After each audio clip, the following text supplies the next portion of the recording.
Hello and welcome back to everybody on the Recipe and to another edition of AEW Dynamite Out of 10, and it's the Beach Break edition of Dynamite this week. We've got a big show. We've got Ospreay against Daniel Garcia, Pac against Danielson to kick off the show, and Jeff Jarrett against a wild card, as well of course all the fallout from Forbidden Door this past weekend. But let's get straight into Pac against Danielson. And yeah, these two haven't had a singles match in roughly 15 years, so the crowd at the arena was obviously excited. They worked a slow methodical pace at first, feeling each other out and trying not to rush, but that didn't last forever. They eventually started trading stiff strikes as they upped the intensity. Pac had the upper hand as they went for a break, but the American Dragon began building up ahead of steam when we returned. They started a bit slower than expected, but managed to make this one of the better TV matches you will see all week.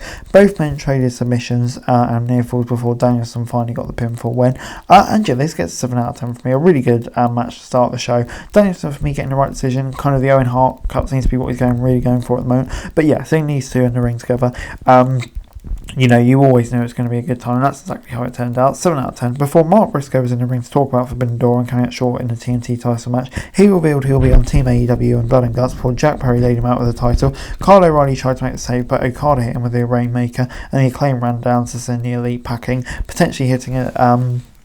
The Blood and Guts teams there. But yeah, an interesting little segment. And yeah, surprising way to see Briscoe in it, but definitely looking forward to it. Before Statlander was out to take on Nightingale in the Owen Hart Cup, Statlander ran up the ramp and they started brawling immediately. Willow hit a pounce that sent her rivals rolling down the ramp. They quickly turned into a bitter rivalry and did a great job matching emotion and physicality. The crowd was firmly in Nightingale's corner and popped every time she came close to winning. In a surprising outcome, Nightingale defeated Statlander with a pinning combination to advance to the finals. But I thought the match was really good, and to be honest, I'm actually not against this result at all. I think Willow can really benefit from a win, even though it does kind of harm Stat's credibility a bit. I don't think it will massively harm it. I can see them definitely having more matches where I'm sure she'll probably go over. Britt Baker was then out to talk about what it took for her to return from her injury. She revealed she had a TIA and ended up in hospital. She talked about recovery process and fear rejection when she returned at the pay-per-view. She said that fans welcomed her back and she's thankful. As Baker spoke about Monet, she arrived at the arena and went to the ring for her championship celebration. DMD was still in the ring as people set up balloons for the double champion. Monet looked disgusted with the crowd and chanted DMD instead of CEO. They traded some tense words and insult, but the segment ended without any violence. And yeah, can't wait for the match all in. It was a well done segment to establish Baker as a babyface in the feud and bring her back into the fold, and yeah, obviously great to see that she's better now. Before it's time for Samoa Joe, Hook and Shibata against the Gates of Agony, Chris Jericho and Taz were kicked out of the arena before he joined the commentary team to watch this match. Tua, the owner, and Joe started with a nice exchange of strikes to get things going. Bishop Khan was dominating Hook as the show went to break. Jericho is clearly happy to see his former ally taking some damage. Both of these trios are full on big dudes who will like to fight. So it's a hard fought match, even if it was somewhat simple in execution. Nobody expected Joe to just lose days after beating Jericho's side at Forbidden Door, so it's no surprise to see them getting a win. Big Bill and Keith attacked them afterwards.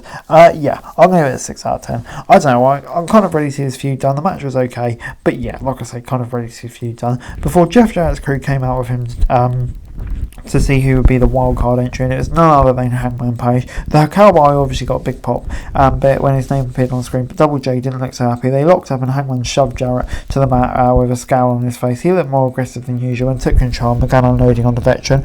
Page slammed his head into the set several times and dropped him onto the steel with a DDT during the break. The bout was structured perfectly because it did two things: had Hangman as a vicious heel and built sympathy for Jarrett for his emotional promo about being friends with Owen, touched so many fans. When he locked Page in a sharpshooter, the crowd exploded in cheers. Double J tapped into something and brought out some of the best work he's done in AEW, but the bugshot there in Deadeye put him away for the fray. Yeah, this gets a 7 out of 10 for me. I thought this was really good. Hangman Page came across as a monster here, and it will add some more interest to his character arc. And yeah, really elicited sympathy for Jarrett, who's surprisingly becoming one of the top babyfaces in the company, which I didn't see coming. So yeah, great stuff. 7 out of 10.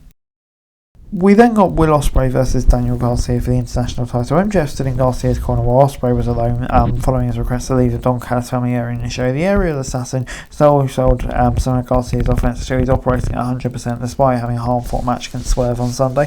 MJF spent most of this bout circling the ring and cheering on Garcia with words of encouragement, which seemed to help the challenger find his second win. It was a fast-paced match that showed both men as special talents for different reasons. They went into overtime and had several close counts before we came to the finish, and MJF MJF tried to give his diamond ring, but he refused it. After giving it to MJF, Garcia turned around and was hit with a hidden blade, and MJF did the thing that everyone expects him to do, turned on Garcia, kicking him below the belt. We all know the babyface run won't last forever. It's a bit surprising to see it end so quickly, but busting Daniel Garcia open, and Ospreay and several officials finally chased him away. Setting up that match, this was great stuff. MJF as a heel again for me is the best MJF. A brilliant match that we saw, all with that going on in the background too. Yeah, I thought this was great. 8 out of 10. Overall, Dynamite this week gets a 7 out of 10 from me. I thought, on the whole, it was a pretty good episode of Dynamite, I have to say. Lots of enjoyable stuff on there. I thought the main event was good, really good. The penultimate match as well was good. On the whole, a really fun show, and gets a 7 out of 10 from me. Definitely excited to see the direction AEW takes ahead of All In now. Guys, that's it for this video. Thanks very much for watching. Remember to like, share, subscribe. Follow us on our socials, link in the description below for daily wrestling news, meme and content. Subscribe to our other channels on screen right now. That'd be greatly appreciated. Thanks very much for watching. Peace out.